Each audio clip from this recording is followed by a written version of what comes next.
Hey guys, this is absolutely disgusting what Biden is doing. He is being slammed for these death penalty pardons. Jason Chaffetz is sounding off on this. She was shown no mercy at all. This man walked into the bank, never said two words to her, shot her 3 times. 12 jurors unanimously voted for the death penalty. That is what was fair, and Biden took that away from us. I am upset that this is even happening, that one man can make this decision without even talking to the victims, without any regard for what we've been through, what we're going through. Well, now Trump is speaking out saying, quote, "As soon as I am inaugurated, I will direct the Justice Department to vigorously pursue the death penalty to protect American families and children from violent rapists, murderers, and monsters. We will be a nation of law and order again." Here to react is Jason Chaffetz. Jason, Merry Christmas. Thank you for getting up early and taking time to join us. And, you know, when that family was talking about a jury came to that decision, and you look at the 37 commutations that Biden gave, but then didn't decide to include the Boston bomber, the murderer at the Charleston Church, or the Tree of Life Synagogue, he just sort of decided, well, I know better. My conscience is somehow superior to that of a jury. What's your reaction? A total slap in the face. It's embarrassing what President Biden did. It doesn't seem to be done on principle, because he did have some exceptions out there. And of course, those are some of the most high profile cases. And it really, at this point, Griff, it's all about the victims. And it's a total slap in the face to the victims. Here it is just before Christmas when this decision was made. And now they're going to pull this back as if they were giving some sort of Christmas gift to the people on death row. What about the victims? You know, that family you just showed has to relive this again. They're out there in the spotlight. Now they have another change. And it's just disgusting. And why do this? Why not talk to the victims? Why not prioritize them?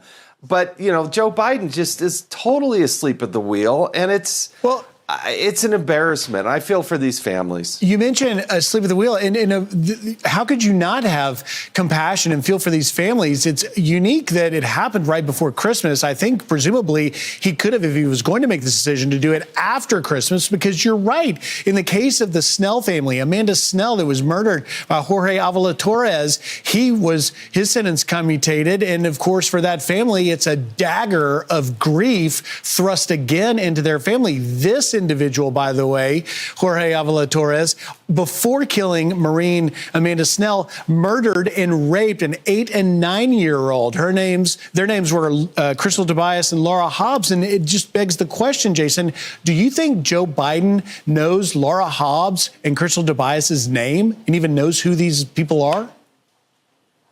I think President Biden owes these families and owes the nation an explanation of why he did each and every one of these. I don't see any other scenario other than talking to the families and explaining to them and to the country. Why can't he go out there on his perpetual vacation and actually explain why he did this? Because there's no explanation in terms of principle. Otherwise, they wouldn't have the exceptions. And why not go out there and explain that to the American people? And I don't think he can. I'm shocked that he did this. He cannot leave soon enough. We can't have Donald Trump in there fast enough. I can tell you that. Man, guys, you know, this is the real thing, guys. By pardoning dozens of death penalty sentences, President Biden has sent a troubling message. The justice for the crime victims and their grieving families, it's no longer a priority. And this decision disregards the pain, disregards the suffering that these families have endured, and it undermines the rule of law by showing leniency to the most violent offenders here in the United States. Absolutely disgusting. Guys, don't forget to like and subscribe. I appreciate all the likes, guys. Appreciate all the support. It really does help out the channel, helps out that YouTube algorithm. So appreciate y'all. Administration, there seems to be some hope, from tariffs to the Panama Canal to border security and more. It feels like America is back, baby, as Americans say they are more hopeful about 2025 than they were. Here, take a quick look at this poll we've got here. Outlook on Trump's second term, 52% positive, 48% negative. What do you make of it, Jason? Oh, I think the numbers are even higher than that. Look, going into the election, 2/3 of Americans were telling us that the country is off track.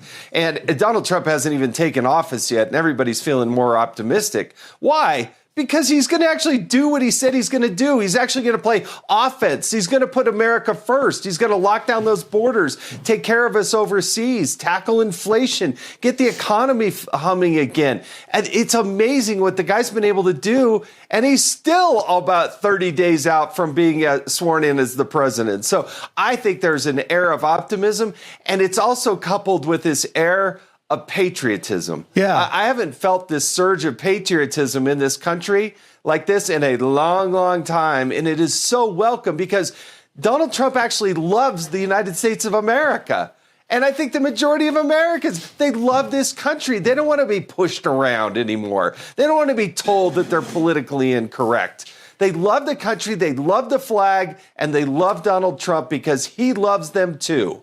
And I think there's a reason why he plays Lee Greenwood's Proud to be an American at every rally before he comes out. Real quickly, in just the time I've got left, it's fascinating, I think. Not only is the optimism there, but so too is actual hard dollars. All of the Silicon Valley billionaires coming to Mar-a-Lago, giving money to the inauguration. I was covering the Mar-a-Lago beat as a reporter last week. Bezos came down there, the TikTok CEO and others.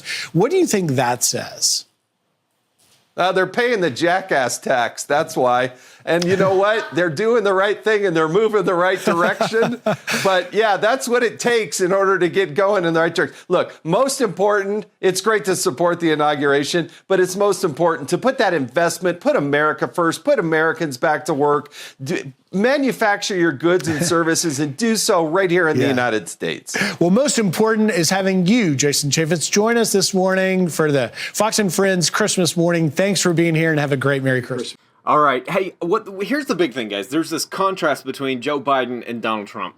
Biden's decision to pardon these sentences, what it really does is it sets a dangerous precedent for our justice system, reducing the consequences for the most heinous crimes.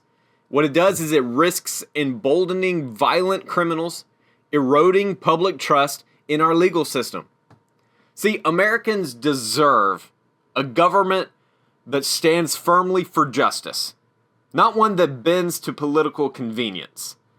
President Donald Trump, on the other hand, his administration consistently prioritized justice and the safety of American communities. And that stark contrast to Biden's actions highlights why leadership matters so much. While Biden's decisions appear to weaken law and order, Donald Trump focused on enforcing it, ensuring justice for victims, and accountability for criminals. Hey guys, this video is going live on Christmas Day, so I want to wish everyone a Merry Christmas. If you're watching this after the fact, I hope you had a very Merry Christmas. I appreciate everyone, guys, for tuning in and watching these videos. Don't forget to like, it helps out the YouTube algorithm, and subscribe for more videos like this. Guys, y'all have a great rest of your year. I'm going to be back tomorrow with a live stream, 5 p.m., all right, and then we'll start again next week, Monday, 5 p.m. Hopefully we'll be live every day next week. Again, guys, thanks for all the support. Thanks for all the love. Appreciate y'all. Hope y'all have a fantastic rest of your day. And don't forget, guys, that the future really does look bright because Donald Trump, he's about to make America great again.